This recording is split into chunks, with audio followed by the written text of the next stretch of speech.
اگر ہم مان لیں کہ کوئی خدا نہیں تو زندگی کا کوئی مقصد نہیں، اچھائی یا برائی کی کوئی بنیاد پھر نہیں، پھر مرنے کے بعد کچھ نہیں۔ یہ سوچ انسان کو مایوسی، بے معنویت اور خودکشی تک لے جا سکتی ہے، جبکہ ایمان سکون، امید اور مقصد دیتا ہے۔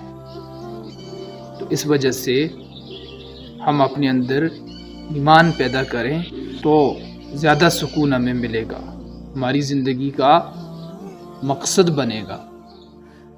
جتنا ہم اللہ تعالیٰ کے ساتھ جڑیں گے، اگر ہم اللہ رب العزت سے جتنا کٹیں گے، جتنا دور ہوں گے، ڈپریشن، ٹینشن، انزائٹی اور اس کے ساتھ خودکشی تک ہماری زندگی چلی جائے گی۔